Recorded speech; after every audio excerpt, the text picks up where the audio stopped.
from New York, Diane Sawyer.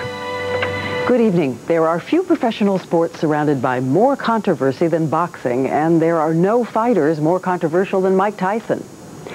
It seems from the time he became the youngest heavyweight champion in history, Tyson was destined for greatness and for trouble. Tyson's rematch with Evander Holyfield this past June won't be remembered for its boxing highlights, but for that incredible lowlight, the now infamous bite Tyson took out of the ear of his opponent. Well, tonight, in his first interview since that night, we hear what Tyson has to say. He sat down with our ABC Sports colleague and boxing analyst Alex Wallow to relive the night and the battles he's fought against his opponents and himself. Ladies and gentlemen, it is showtime! The waiting is over. The talking is done. The rematch is here.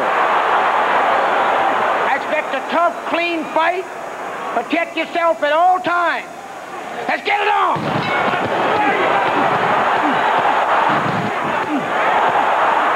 There's no doubt about it. I totally lost it.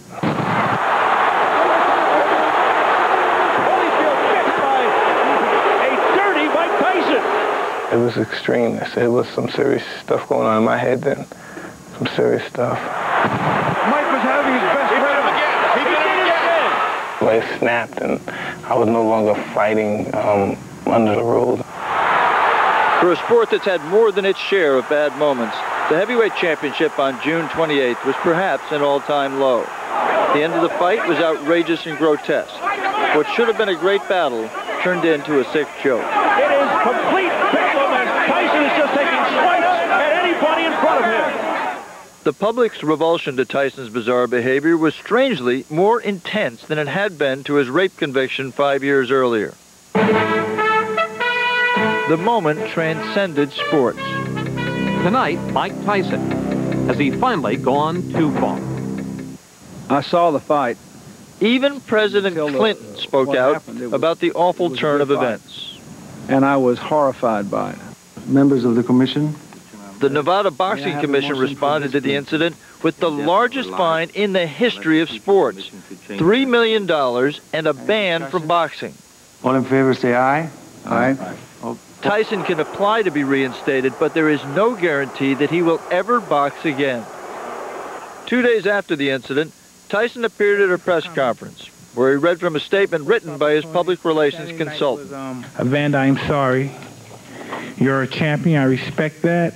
That was nearly 4 months ago, and it was Tyson's last public comment. He has refused to be interviewed until he sat down with us last Tuesday in New York City. First of all, have you watched the fight since it happened? I've seen it, yes. And what was your reaction when you saw what you did? Really? Oh, Instead of the well-scripted Tyson we saw in his apology, Mike was surprisingly open. Can you describe what was going through your mind during the fight? anything from any kind of functional thinking or any kind of rational thinking was totally out the window. I don't know what happened that night. I just don't know what happened. It's pretty embarrassing. What happened here? He got bit, I think. Evander Holyfield, look out! He's pushed right here, above us by Tyson. Oh my goodness, he's got a bloody right ear. Holyfield bit by a dirty Mike Tyson. Once the boundaries were crossed, I had no more respect for the rules or the principles of the rules, and it was just open game. Mike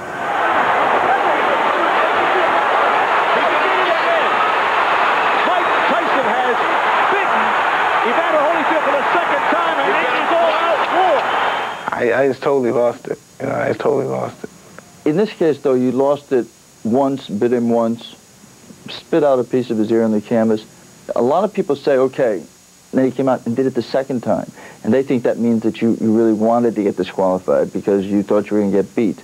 I don't believe that at all. You know, I never took the easy way out. You know, I take my beatings like a man. Just the fact I taste blood, I tripped, and I was just in a zone. I was in that real serious, frantic zone. But I think the way I struck out in return, that was just something that was unacceptable. According to Tyson, he retaliated for what he thought were illegal headbutts by Holyfield, which the referee did nothing to stop. Early in the second round, this clash of heads caused a deep gash over Tyson's right eye. There's a cut around the right eye of Mike Tyson. Tyson believed the cut would cause the referee to stop the fight. I said, well, this is the round I have to do. I have to win this round big, go for a knockout. I was in trouble. He was butting me. I was blacking out, and I was pretty desperate. You know boxing history. There have been a lot of desperate fighters, but there's never been an incident like that before. Why do you think it was you that took it to that extent, or did that kind of a really crazy, sick kind of thing? I don't know. I think I'm the most extremist fighter that ever lived. I just think that's just who I am. Do you think you lost it because you were so in such desperate straits that you were sure you were going to get beat?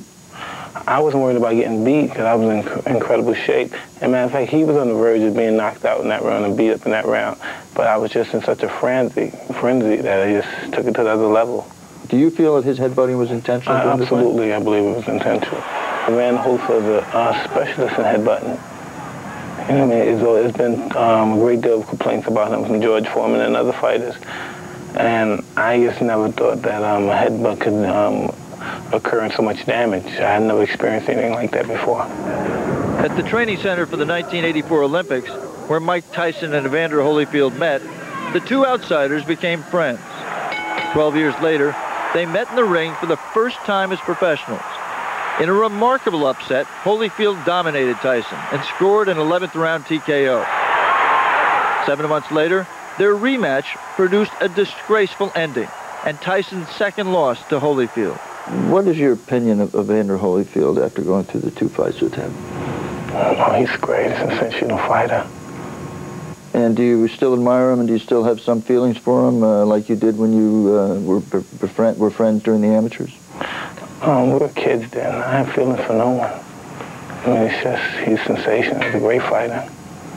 It's just that I never, it's very rare you meet a fighter who could rise to the occasion on certain events. And I just always admire somebody who just know what they want and just can rise to that occasion and just swipe it away. And he's that type of fighter? Oh, absolutely. You've called him twice to speak to him? Is that accurate? Oh, yeah. Just, and he hasn't returned your calls. If he did return your call, what would you say to him? He didn't return my calls, and so I guess he believed it wasn't sincere, so I probably wouldn't accept his call as well. Until he applies for reinstatement of his license next July, Tyson's boxing future is totally up in the air. Do you want to fight again? I sure want to fight. You know, I've done that all my life. Of course I want to fight. Do you expect when you try to have your license reinstated by the Nevada Commission, do you expect that you will be successful in that effort?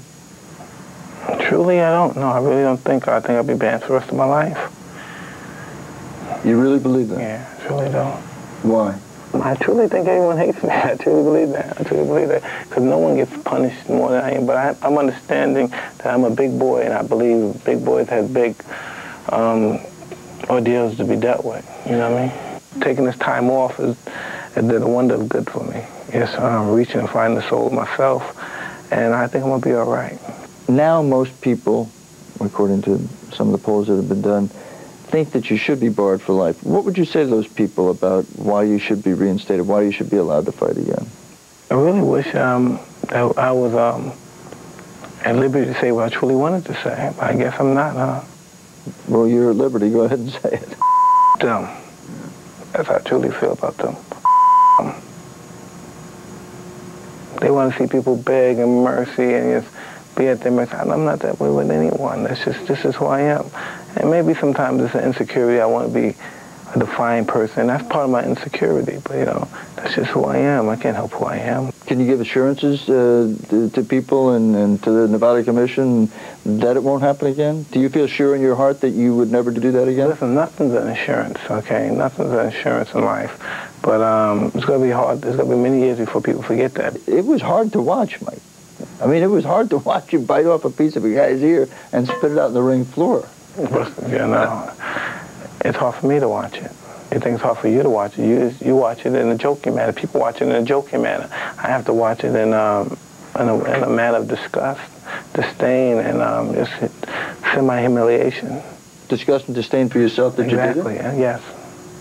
Did you feel that you lost your dignity that night in Las Vegas? No, because dignity is what people think of you. Principles are what you think of yourself. And it's what I thought of myself was like, wow, I shouldn't have done that. Because that was just striking out and totally hatred right there.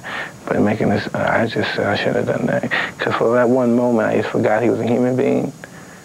And Mike Tyson has a lot more to say to Alex Wallow when Primetime continues. Get set for some uncharted territory. Mike Tyson on his personal life, his inner demons, and the critics' jabs that constantly come his way. Well, they do roll off your back, but they do skid marks. And later, it's a slam dunk. Chris Wallace, Michael Jordan, and a little one-on-one when Primetime continues.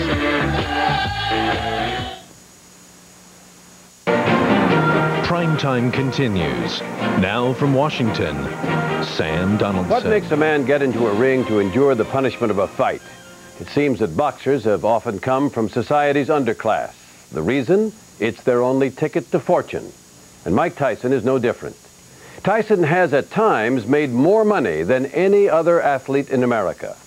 But it didn't start that way. ABC Sports' Alex Wallow continues his exclusive interview with Mike Tyson. Most people I ever played from the lowest circumstances socially in America, probably. Mike Tyson grew up in Brooklyn amidst grinding poverty and crime. At age 12, after a series of arrests, he landed in a New York reformatory where he decided he wanted to make boxing a part of his life. He met the legendary trainer Cus D'Amato, who was so impressed with the young Tyson, he not only taught him to box, but also became his legal guardian. I feel that all boys growing up in the environment that he did would require help, patience, and perhaps understanding, because I tried to make him feel, and I hope I did, that I understand this kind of life. I grew up in a tough neighborhood myself. But he never saw his student become a champion. 8 months into Tyson's pro career, Cus D'Amato died of pneumonia. A lot of things would have been different if Cus was around. But the fact is, he wasn't meant to be around. I was meant to be my own man and deal with my own situations. Uppercut, and Marvis is hurt.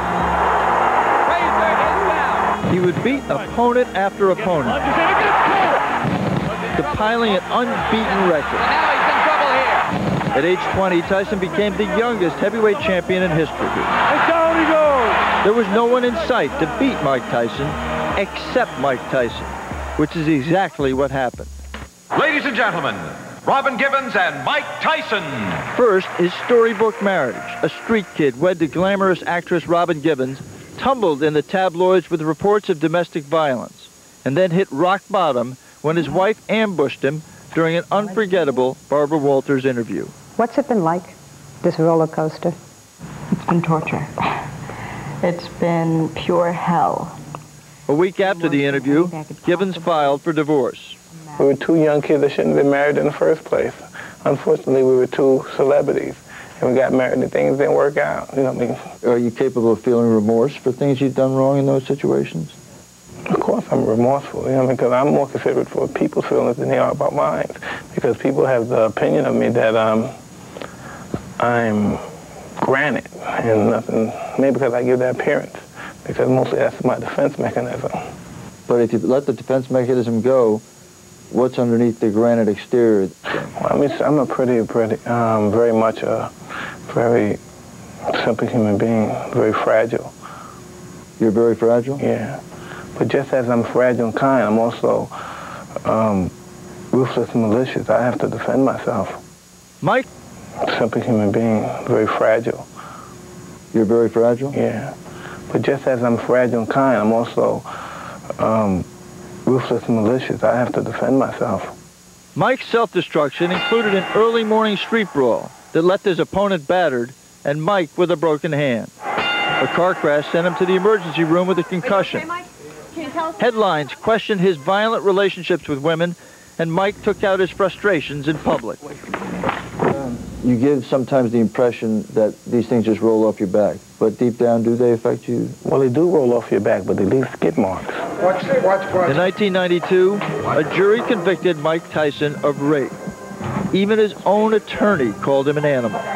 He went from the highest paid athlete in the world to a prison inmate. 3 years later, he left prison, a converted Muslim, to even bigger celebrity and bigger paydays, earning the most money of any athlete in America, nearly $75 million in 1996 alone.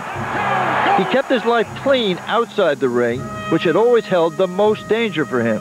But ironically, inside the ring, where he had always found a safe haven, he ended up that Saturday night in Las Vegas in total disgrace. He just reaches in and bites him. In your apology, you spoke about getting help.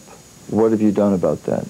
Well, I discussed some issues with some prominent psychiatrists, and are you going through it, just going through the motions, or do you really think that you need to change some things about yourself? Sometimes changing is scary, and maybe some things about my life is kind of scary to change. And you may feel a little helpless in changing, but you know, we're working on it. I don't know why I'm afraid to change. I change in increments, you know, in time periods, and it's not going to happen just overnight. But do you think it's a necessary thing? I think change is necessary. And I can tell you, well, this thing is working, and I'm great, and I'm going to be a great person, and I may even go for Congress, and I may do this. But that's not the reality of the situation. Do you believe in your heart that you do have a problem that you need to change, or you just... Oh, yeah, I know I have a problem. There's no doubt about that. I guess I am extremely bored. See, people can't understand how you can be bored. You have homes all over the world. You have access to any place you want to go. You have the money to take advantage of it. And for Joe Sixpack or blue-collar working people, they just can't imagine that you can be bored. Explain that. I'm pretty much an extremist in everything. These are all or nothing, and I don't. Maybe that's. And I think, and I feel that's kind of a sickness, being that way. And it caused a lot of problems in my life. Caused a lot of problems. What kind of problems? You just never get enough of anything, and it caused a lot of personal problems. A lot of people who I believe cared about me, and I believed I cared about them. We no longer associate in that matter anymore. You know, and you just lose the essence of things that are so simple, like love or friendship. You totally just forget about those. The essence of that is totally lost sometimes, I believe. But you're not going to change it if you don't want to change it. We'll see. I'm not God. You know, I would like to be a stable person. That's what I am. I'm not a stable person. You know, I'm pretty sporadic and spontaneous, and it's very difficult for people, to be honest, even for people who are my friends and people who are manipulators, people who just hang on. It's very difficult for people to get along with me and be around me. In April, Tyson married Dr. Monica Turner, who lives in Maryland with their children. Is it tough for you to have a reasonable marriage, have a reasonable relationship, given what you've said about yourself? I guess I'm a difficult person to live with. You know, I mean, she doesn't have an easy time with me. Is the relationship working? Pretty much so. But because she's putting more work in than I am. But she's a good woman. I really hate to lose her, you know. I mean, it's just a part of life, things like that happen, but I truly hate to lose her. Do you think that's a possibility? Anything's a possibility in life, but if I do, it would just be my fault. It's just the way it is. That's who I am. It would be my fault. And what does his wife have to say about the state of their relationship? That when we return. When we come back, you'll meet for the first time Mike Tyson's wife and children and see a side of Tyson you rarely see. I think that people are just too hard on him. I think that they shouldn't be so judgmental of him because he's really a sweet and real caring person. When prime time continues. So married to Mike Tyson. And for the first time, she'll talk about her life with one of the most controversial men in sports today. We just did different things. I mean, I went to medical school. He was a boxer, but we're not that different as far as people. And later, he's the greatest athlete today, and he certainly is paid well. But how does Michael Jordan feel? Let's just say I'm happy. How happy? I'm smiling. You'll smile, too, when Primetime continues after this from our ABC stations. Primetime. Now from Washington, Sam Donaldson. The day after our interview, Mike Tyson was involved in a motorcycle accident that sent him to the hospital. 2 days later, he was released, and the next day, Tyson called and said he wanted us to come to his Connecticut estate and sit down again, this time with his wife, something he's never done before, to discuss the injury and their life together. The two met in the mid-'80s, and she visited him throughout his prison term. Once again, here's Alex Wallow. How do you see the state of the relationship right now? Our relationship is growing. I mean, we have kids, and, you know, when we first met, it was different. You know, it was more like a dating thing. Now we have family. I think our relationship is great. It's great, but it's just getting better as time goes on. Dr. Monica Turner is a pediatric intern at Georgetown Hospital. 2 nights ago, we spoke with them at their Farmington, Connecticut home, one of 4 they own. They were surrounded by 3 of their children, their baby son Amir, who was 3 months old, Raina, 20 months, and Monica's child from a previous relationship, Gina, age 8. What initially attracted you to him? Initially, I didn't know him as a person, but I just liked his outgoing character. I liked that about him, and I thought he was cute. You think I was outgoing? Were you? How'd you see it initially? I never got a chance to know that well when our mutual friends introduced us to one another. But I used to thought it was a pretty girl that probably I was going to score on. I never really got into it that way, because I used to matter, yeah. But did you ever, in your wildest dreams, think you would end up marrying a doctor? I didn't know it was going to be a doctor. I never really, listen, I always had enough money for me and whoever wanted to be with me, so it really didn't matter who it was, it's who I basically vied with. How do you see the relationship working with 2 people coming from such disparate kind of backgrounds? We just did different things. I mean, I went to medical school. He was a boxer, but we're not that different as far as people. I mean, we're both down to earth, and he's a real genuine person. That's one of the things I love about him. Most people would assume she had to marry him for his money. I really don't care what they think, to be honest. I mean, if they think that, I really don't care. I mean, I love him for him, you know, and I've known him for a long time, and I've known him when things were good, when things were bad, and I just love him either way. I mean, we have a family, we have kids, and that's what I wanted. And you want more? Yeah, maybe 1 or 2. You? Maybe. They certainly have enough space for a larger family. Built on 17 acres, this Connecticut mansion has 61 rooms, 18 bedrooms, 38 baths, 7 kitchens, a disco, indoor racquetball court, indoor pool, gym, private screening room, and a master bedroom with 5 televisions. Friends use it more than the Tysons, and it's now on the market for $22 million. It's fun, but, you know, this is not my style. This is not me. I stayed here probably 4 times. This is probably my 5th time here. And it's so ironic that we have an interview here because I was taking a trip up here with some bike riding friends of mine, and then the incident happened. That incident occurred last Wednesday when Tyson had a motorcycle accident getting off a Connecticut highway. He was hospitalized with broken ribs and a punctured lung and released 2 days later. What caused the accident? I fell asleep. I was riding all day, and for that split second, I woke up and I was on top of my friend, so I had to throw the bike down before I went. I didn't want to run him over. This was not a case of you driving your motorcycle too fast. No, I was going too slow. You were going too slow? Yeah. You know, I've been in an accident. I've been in a couple of accidents already. That wasn't really a bad accident. Tyson told us he won't take his doctor's advice to rest for 6 weeks. Instead, he'll return to training and riding his motorcycle next week. Does he project himself sometimes as a tough guy and as a person who, you know, is Iron Mike Tyson and, you know, that kind of thing? And sometimes he has to. Yeah. You know, he has to. Sometimes he's... I never expect you to say that, and that's just how I feel, that you just have to protect yourself out there. I'm glad you said that. That's how I feel. I mean, you have to do that sometimes. So. Are you surprised that she understands that part? Yeah, I'm surprised that she said that, made that statement. I think people are just too hard on him. I think that they shouldn't be so judgmental of him because he's really a sweet and real caring person. He's a good guy. And I think people are just too hard on him. Is there a part of you that hopes he doesn't get reinstated so that you can have a life where he doesn't get involved in boxing? No, I just want him to do what makes him happy.